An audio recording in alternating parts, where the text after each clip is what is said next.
Hello friends, வாங்க இன்றைக்கி வந்து ஒரு 10 நிமிஷத்தில் பட்டாணி குருமா எப்படி செய்யுதுன்னு பார்க்கலாம். இது ரொம்ப ஈஸியான மெத்தடில் செய்ய போகிறோம். இதுக்கு வந்து நம்ம ரொம்ப மசாலாலாம் சேர்க்க போகிறதில்ல. பச்சை பட்டாணி மட்டும் நாளே நான் ஊற வச்சு கடலெண்ணெய் வந்து குக்கரில் விசில் விட்டு எடுத்து வச்சுக்கிட்டேன். அப்புறம் தேங்காய் கொஞ்சம் எடுத்து வச்சுருக்கேன் பார்த்தீங்க. அப்புறம் வெங்காயம் வதக்கி சேர்க்கறதுக்கு ஒரு பிடி. அப்புறம் தக்காளி அரை தக்காளி தான், ஒரு 100 கிராம் வச்சிங்களேன்.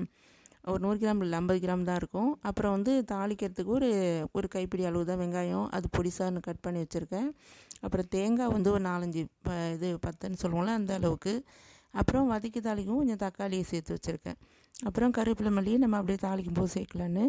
இப்போ வந்து வெங்காயம் வந்து எண்ணெய் ஊற்றி நம்ம நல்லா வதக்கி, சட்னி மாதிரி இல்லாமல் அரைச்சி நம்ம திரும்ப கொதிக்க விட போகிறோம் இல்லையா, அதனால் கொஞ்சம் வதங்கினாலே போதும்.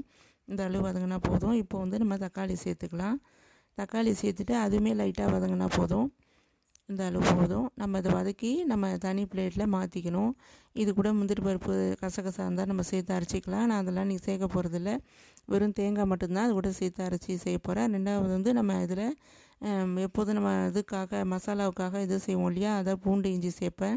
பூண்டு இஞ்சி வேணான்ட்டு இன்றைக்கி தாளிக்கிறது மட்டும் இந்த பட்டை லவங்கெல்லாம் இருக்கு இல்லையா, அது மட்டும் கொஞ்சம் கூட போட்டு தாளிச்சிக்கலாம். எப்போதுமே அது மாதிரி இஞ்சி இதெல்லாம் சாப்பிட்ருந்தா ஒரு மாதிரி நெஞ்செரிச்சல் வர்ற மாதிரி இருக்கும்.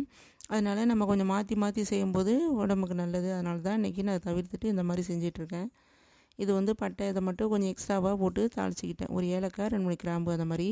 இப்போ வந்து கேரட்டு வெங்காயத்தையும் போட்டு நம்ம நல்லா எண்ணெயை கொஞ்சம் விட்டு வதக்கி எடுத்துடணும். இது கொஞ்சம் சிம்மில் வச்சு நல்லா வதக்கி எடுத்துக்கலாம். நம்ம இப்போ இதெல்லாம் வேறு என்ன காய் சேர்க்கணுன்னா, பீன்ஸ் இந்த மாதிரி சேர்க்கணுன்னா சேர்த்துக்கலாம். இது வந்து நம்ம தண்ணியாக செய்கிறதோ கெட்டியாக செய்கிறதோ நமக்கு பிடிச்ச மாதிரி செஞ்சுக்கலாம். நான் கொஞ்சம் வந்து இன்றைக்கி குருமா பக்குவத்தில் கெட்டியாக தான் கொஞ்சம் வச்சுருக்கேன்.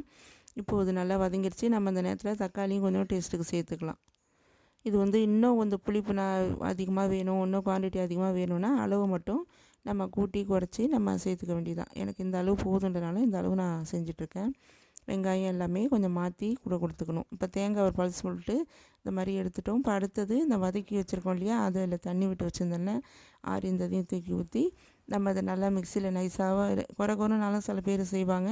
நைஸாக அரைச்சி ஊற்றி கொஞ்சம் இதாகவும் செய்வாங்க. நமக்கு எப்படி வேணுமோ நம்ம செஞ்சுக்கலாம். நைஸாக இருந்தால் சால்னா மாதிரி கொஞ்சம் இருக்கும். இதுன்னா கொஞ்சம் குறைன்னு ஊற்றிக்கலாம். எப்படினாலும் செய்யலாம்.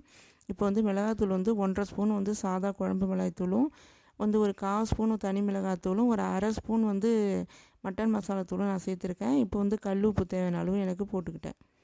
இது நல்லா இப்போ நம்ம மூடி வச்சிட வேண்டியதான். அது நல்லா கொதித்தோடனே கொஞ்சம் சிம்மில் வச்சு நல்லா இந்த மிளகாத்தூள் வாசம்லாம் போனதுக்கப்புறம் நம்ம இந்தமாரி பட்டாணி வேக வச்சு வச்சுருந்தேன்னு சொன்னோம் இல்லையா, அதை நம்ம சேர்த்துக்கலாம். இதுவே ஃப்ரெஷ் பட்டாணினா முன்னாடியே நம்ம காய் கேரட் வதக்கும்போது வதக்கிட்டு நான் இதாக கிடைக்கும் இல்லையா மார்க்கெட்டில் ஃப்ரெஷ்ஷாக அந்த பட்டாணி. இது வந்து நான் நமக்கு காய்ஞ்ச பட்டாணி பக்குவப்படுத்தியிருக்கோம் இல்லையா, அந்த பட்டாணியை அவிச்சிட்டு சேர்த்துருக்கேன். இது மாதிரி வெள்ளை பட்டாணியுமே நம்ம சேர்த்து செய்யலாம். அதுவும் ரொம்ப நல்லாவே இருக்கும். இப்போ வந்து நம்ம அரைச்ச விழுதெல்லாம் கூட சேர்த்து நல்லா நம்ம வந்து கொஞ்சம் சிம்மில் வச்சுட்டு நல்லா கிண்டி விட்டுடணும். கிண்டி விட்டுட்டு திரும்ப நம்ம மூடி கொஞ்சம் நாய் வச்சு கொதிக்க விட்டு எடுத்தோம்னா இந்த அளவு நல்லா பக்குவமாக வந்துடும். இப்போ வேணால் நம்ம கொத்தமல்லி, கருவேப்பிலை இந்த மாதிரி நம்ம எதுனாலும் சேர்த்துக்கலாம். இப்போ என்கிட்ட கருவேப்பிலை இல்லாதனால, கொத்தமல்லி இல்லாதனால ரெண்டுமே நான் சேர்க்கல. அவ்வளோதான் ஃப்ரெண்ட்ஸ். இன்றைக்கி வந்து நான் தோசை தான் போட்டிருக்கேன், வெந்தய தோசை. அது வந்து நான் கிறிஸ்பியாலாம் போடல. இந்த அளவு சாப்பிடும்போது நமக்கு வந்து நாக்கு தண்ணி வறட்சியாக இருக்கும் பார்த்திங்களா, தோசை சாப்பிட்டா அந்த மாதிரி இல்லாமல் இருக்கும். அதனால் வந்து எப்பயாவது இந்த மாதிரி ஸ்பெஷலாக இந்த மாதிரி ரோஸ்ட் மாதிரியும் நம்ம நார்மலாக இந்த மாதிரி தோசை சாப்பிடும்போது வயிற்றுக்கு வந்து பிரச்சனை இருக்காது. ரொம்பவே நல்லாயிருக்கும். ஜீரணமும் சீக்கிரம் ஆகும். எல்லாருமே இதை மாதிரி விரும்பி சாப்பிட்லாம். வயிறுக்கு ஒன்றும் பண்ணாது. வீட்டுக்கு பெரியவங்களாம் செரிக்காமல் இருக்குது பார்த்திங்களா, அவங்களுக்குலாம் இதை மாதிரி ஈஸியாக செஞ்சு கொடுத்துடலாம். 10 நிமிஷத்துலேயும் செஞ்சிடலாம். ரொம்பவே சூப்பராக இருந்து ஃப்ரெண்ட்ஸ். நீங்களும் ட்ரை பண்ணி பாருங்கள். இன்னொரு வீடியோவில் பார்ப்போம். Bye friends.